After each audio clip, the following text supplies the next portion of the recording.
For many years, Hollywood has looked like a world full of glamour, fame, and perfect success. But behind the cameras, the reality is often very different. Actress Lori Singer, best known for her role in Footloose, spent years working inside that world and seeing things most people never knew about. Now, at 68, she has begun to confirm some of the uncomfortable and shady things that quietly happened behind the scenes. The public saw only the red carpets and bright lights, but according to Singer, there were also hidden pressures, strange expectations, and secrets many people were afraid to discuss. In this video, we're going to look at what Lori Singer revealed about Hollywood and why these stories are finally coming to light now. Singer was born on November 6, 1957, in a family where music wasn't a hobby, but everything. Her father worked as a conductor, and her mother was a concert pianist. From a very young age, Singer showed her interest and talent, and with it, at just 13, she was performing as a soloist with the Oregon Symphony. At 14, Singer was accepted to the Juilliard School, where she became its youngest graduate.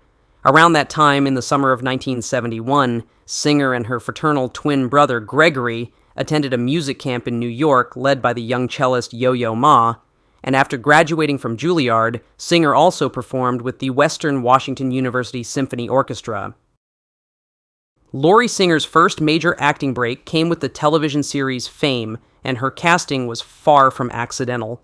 She was chosen to play Julie Miller, a teenage performer navigating the emotional highs and struggles of life in a school devoted to the arts. The role seemed almost designed for Singer. Music had always been central to her life, and the character allowed her to blend that real passion with acting. From the very start of her screen career, music and performance were intertwined parts of her identity. In many ways, she wasn't simply acting the role, she had already lived something very similar.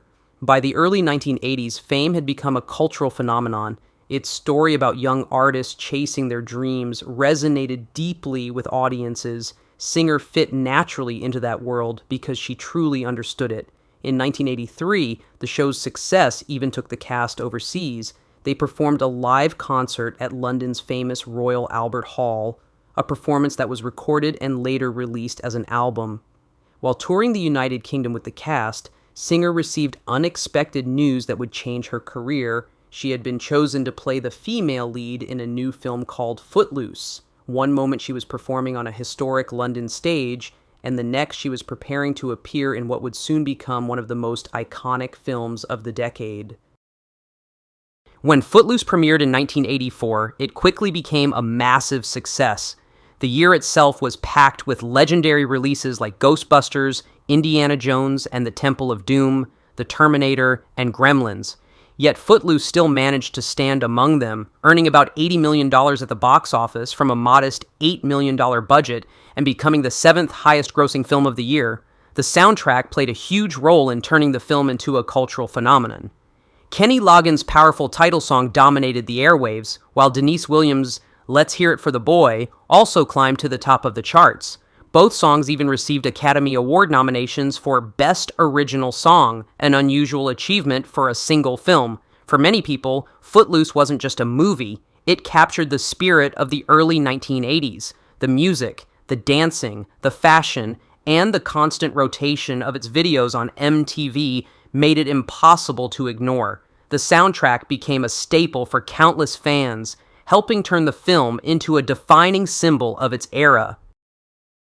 The road to casting Footloose was far from simple. Several well-known actors circled the project before the final lineup came together. Tom Cruise was reportedly considered at one point, but couldn't commit because of scheduling conflicts. Rob Lowe auditioned multiple times, determined to land the role, but during the process, he suffered a torn ACL that ultimately ended his chances.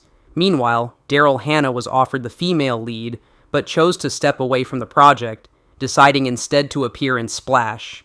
That twist of fate opened the door for Lori Singer, who stepped into the role of Ariel Moore. Looking back now, nostalgia often focuses on the film's music and dancing, but it sometimes overlooks how layered her performance truly was.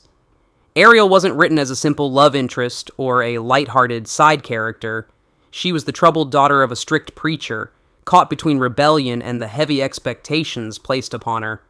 Beneath her confident exterior lived a young woman quietly carrying the tension of family conflict and personal uncertainty. Singer played the role with restraint and intelligence, giving Ariel a sense of depth that felt both vulnerable and strong.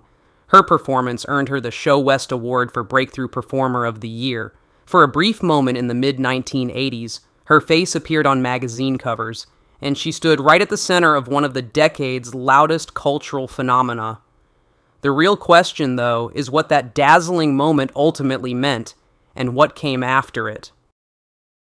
The year following the huge success of Footloose, Lori Singer made a decision that revealed a great deal about the kind of career she wanted. Instead of chasing another teen blockbuster, she chose to appear in The Falcon and the Snowman, John Schlesinger's tense espionage drama starring Sean Penn and Timothy Hutton. The film dealt with betrayal, politics, and moral ambiguity, far removed from the upbeat energy of dance floors and pop soundtracks.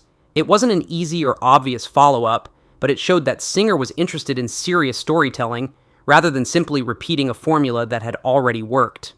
That same year, she also appeared in The Man with One Red Shoe, a lighthearted CIA comedy that paired her with a then-rising Tom Hanks, alongside Carrie Fisher and Jim Belushi. The film was playful and far less intense, yet it demonstrated her willingness to move between very different tones. Rather than staying in one comfortable lane, she seemed eager to explore a broader range of roles. She continued that pattern with Trouble in Mind, Alan Rudolph's moody neo-noir set in a stylized, shadowy world. Her performance in that film earned her a nomination for the Independent Spirit Award for Best Female Lead, recognition that hinted at her growing credibility within more artistic circles. Taken together, these choices painted a clear picture. Singer wasn't content to be remembered only as the girl from Footloose. She was deliberately building a filmography with depth and variety, trying to prove she could do more than embody a single cultural moment. It was a thoughtful strategy, and in many ways the right one. Yet something unexpected happened. The momentum that might have pushed her into permanent A-list status never fully solidified. There was no second-defining hit, no major award season breakthrough to anchor her reputation the way Footloose once had. Her career didn't fall apart, it simply drifted into a quieter rhythm, moving away from the center of Hollywood's brightest spotlight. As the 1980s faded into the early 1990s, Lori Singer continued working steadily, though the spotlight around her began to soften. The projects she chose were often smaller and more unconventional. In 1987, Summer Heat earned her positive critical attention, showing once again that she could bring emotional depth to quieter stories. 2 years later came Warlock in 1989, a dark fantasy that eventually developed a devoted cult following. Anyone who grew up during the VHS era likely remembers stumbling across it on a video store shelf. Later came Equinox in 1992 and Sunset Grill in 1993, films that carried interesting ideas and performances, yet never quite pulled her back into the center of Hollywood's mainstream conversation. None of these choices was a mistake. In fact, many of them were thoughtful and artistically curious. But without a major commercial comeback or a widely celebrated lead role, her public profile slowly drifted into quieter territory. Looking back now, it becomes clear that Singer never fit neatly into one of Hollywood's easy categories. She wasn't marketed as a glamorous bombshell, nor the charming queen of romantic comedies, nor even the typical award season dramatic powerhouse. Instead, she projected something subtler: intelligence, restraint, and a thoughtful presence. Those qualities are powerful, but they are also harder to brand in an industry that often prefers simple, recognizable images. Then came a moment that deserves far more attention than it usually receives: Robert Altman's Shortcuts in 1993. The film featured a remarkable ensemble cast including Tim Robbins, Julianne Moore, Andy McDowell, Jack Lemmon, Frances McDormand, and Robert Downey Jr. It quickly became one of the most acclaimed American films of the decade. Within this sprawling story, Singer portrayed Zoe Traynor, a cellist whose inner life felt fragile, reflective, and quietly wounded. Her character lived beside a couple grappling with a devastating loss, and the emotional atmosphere surrounding her performance was subtle but deeply affecting. Many would argue that it stands among the strongest dramatic works of her entire film career. The ensemble itself even received a Golden Globe Award for Best Cast. Yet there's a small poetic detail that makes the moment even more meaningful. In the film, Singer plays a cellist, the very instrument she had devoted herself to since childhood, long before acting ever entered her life. In 1995, Laurie Singer returned to television with VR.5, a science fiction series that aired on Fox. The show carried an intriguing premise exploring the strange boundaries between technology and human consciousness, yet its life was brief. After only 10 episodes, the network canceled it. For many observers, that moment became the convenient explanation for her disappearance. From the outside, it looked as though Hollywood had simply closed its door and she had quietly stepped away. But that interpretation leaves out an important part of the story. 2 years later, in 1997, Singer appeared in Inspired by Bach, a unique film project created by Adam Egan and centered around legendary cellist Yo-Yo Ma performing Bach's famous cello suites. In this project, Singer wasn't just acting. She appeared as a cellist and performed alongside Ma himself. The moment carried a quiet sense of history behind it. Decades earlier, in 1971, she had attended Ma's summer music program as a young teenager. Now, more than 20 years later, she was sharing the screen and the music with him. It felt less like a coincidence and more like a full circle slowly closing. And the connection to her first love, music, only deepened with time. In January 2008, Singer stepped onto one of the most respected stages in the world, Carnegie Hall. There she performed as a soloist in the world premiere of a hymn composed by Carl Jenkins, presented during a concert honoring Martin Luther King Jr. The setting, the occasion, and the music all carried enormous weight. This was not the quiet hobby of a former actress filling time after Hollywood. This was the work of a serious classical musician standing confidently in a place where only the most accomplished performers are invited. In a sense, it was a return to the identity she had embraced long before fame arrived, the young prodigy who had entered Juilliard at just 14 years old, already devoted to the cello. Singer's creative life also found another direction beyond performance. She moved into documentary filmmaking, serving as an executive producer on Mea Maxima Culpa, Silence in the House of God, directed by Alex Gibney. The powerful documentary explored deeply troubling truths within the Catholic Church and went on to receive widespread recognition, including 5 Emmy Awards, a Peabody Award, and even a place on the shortlist for the Academy Awards. On paper, her story almost sounds improbable. She began as a musical prodigy and eventually became the youngest graduate in the history of Juilliard. Later, she stepped into Hollywood and even surpassed Madonna in the race for one of the most memorable roles of the 1980s.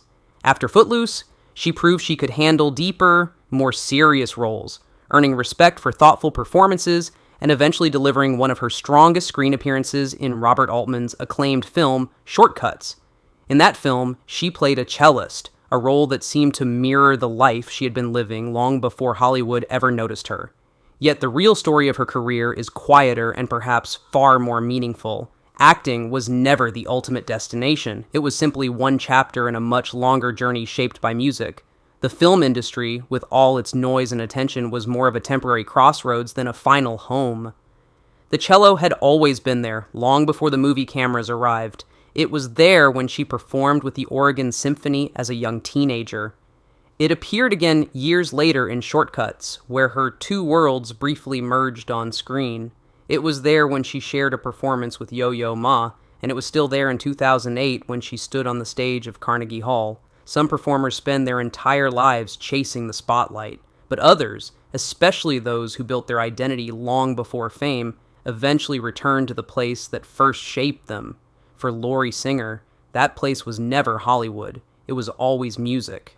The difference is that her path back to it simply took a little longer, winding through a remarkable and unforgettable detour along the way.